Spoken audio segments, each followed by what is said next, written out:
Some days are worse than others. Some days, the most vibrantly beautiful things in life are dull and joyless to your eyes. I don't like feeling this way. It makes me think I'm ungrateful, as though I'm not seeing things clearly. That is indeed true. I'm well aware of the fact that when everything looks and feels terrible, it is a state of mind. There is no way around it.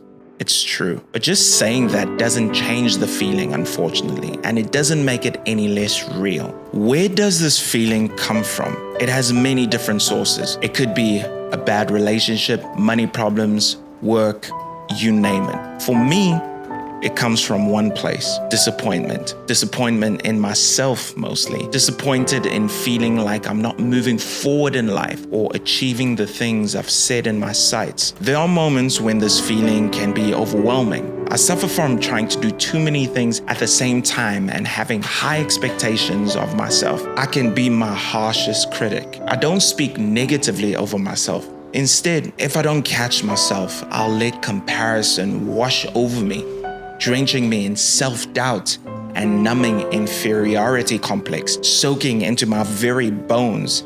A lot of the time, I don't even notice it happening, but I feel it. The invisible ruler I try and measure myself by, the heavy weight of internal expectations and external achievements. I still battle to find the balance between pursuing dreams, looking forward into the future, while maintaining a grounded, grateful sense of the present. Some days, I feel all too human, a fragile flower in the field, unremarkable and unseen, one of billions.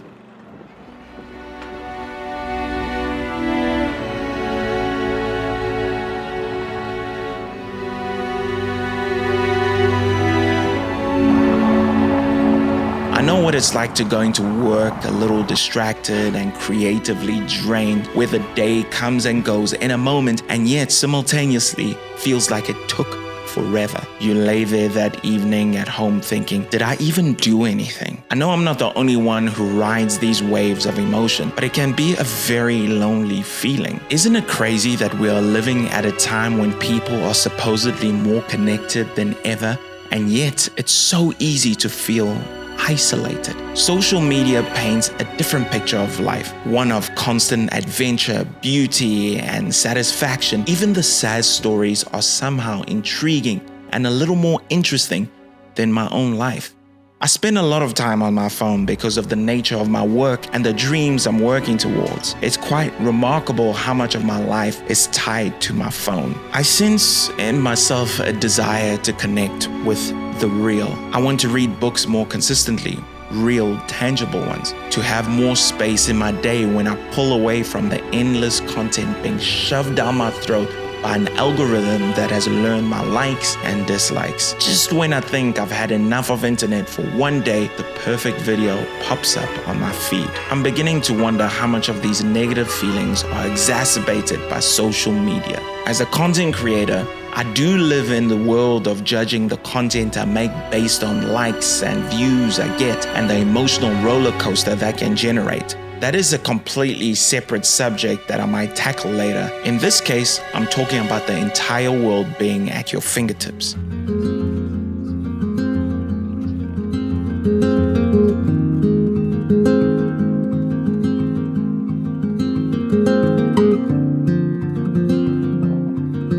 As far as we know, humans have never had this kind of window into other humans' lives. I can imagine that psychologically, when thinking about evolution, a sense of competition and a dash of envy were good for humanity. It pushed us forward. Outcompeting was growth, broadly speaking. But I also imagine that this took place in smaller communities, from hunter-gatherers to small villages to small towns. Even after the Industrial Revolution, when the growth of cities was exponential, you still didn't have anywhere near the level of connection and insight into other people's lives like we have now. Today, you're able to see individuals and families from all over the world who are seemingly living a much better life than you are now. They are making more money, they're happier, more educated, they have better relationships. The important word here is seemingly. But that's besides the point. I think some of these attitudes wash over us passively. Before we know it, we have an inferiority complex and our lives feel like dog shit in comparison to what others are broadcasting. Multiple studies have found a strong link between heavy social media use and an increase for depression, anxiety, loneliness, and self-harm. That is insane. This isn't me slam dunking on social media. I'm part of it.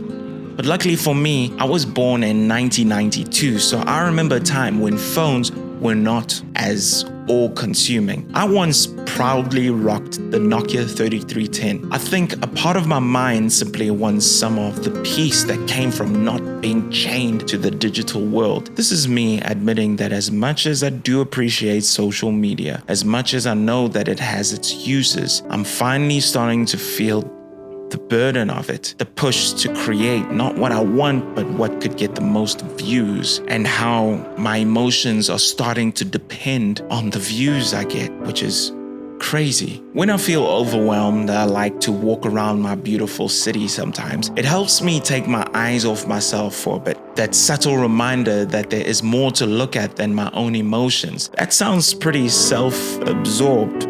Yes, that is correct. It is. Climbing out of this hole does have some level of I'm taking myself a little too seriously. Life is flexible and dynamic. I can't tell you how many times it has surprised me in ways I would never have guessed. We need to have a sense of open-handedness when it comes to dealing with our lives. Yes, we can work towards the things we want, but sometimes we can develop an inner rigidity that makes it difficult for us to flow with the winds of life. I find that when I'm at my worst emotionally, I've actively stopped looking for beauty in my life. I'm so focused on a future that doesn't exist yet. I'm comparing myself with the things I've seen and heard. A number of shoulds circle my mind. I should be wealthier. I should be healthier. I should.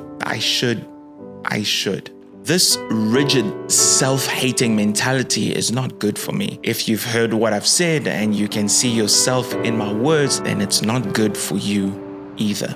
So let's remember a few basic things to help us temper these random waves of feeling like crap.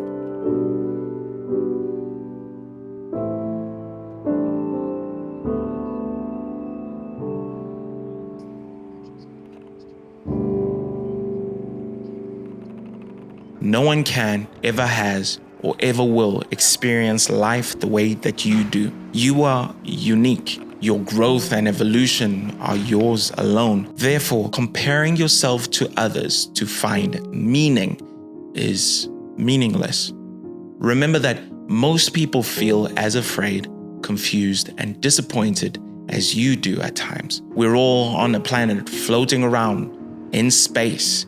We're all a little bit unsure. Let's remember to be intentional about taking time away from social media so that we can engage with the real world. When we are on social media, it's important for us to be painfully aware that we are watching other human beings. Things are usually not as good as people portray them to be. Lastly, let us not forget to practice gratitude. Yes, I've given a somewhat sober view of life, but there is another side to this, a remarkable mind-melting side. Existence is incomprehensible. The fact that you are alive is a miracle. Perhaps we need to work a little harder to remind ourselves of that. We've been given life and freedom. We can make of it anything we wish. We're like children in the playground, but being grateful also extends to the little things. Perhaps you have an apartment you love, good friends, the ability to hear, see, and touch. You love your job. The list goes on. We can always find something to be grateful for. A grateful heart creates a happy life. Thank you for watching.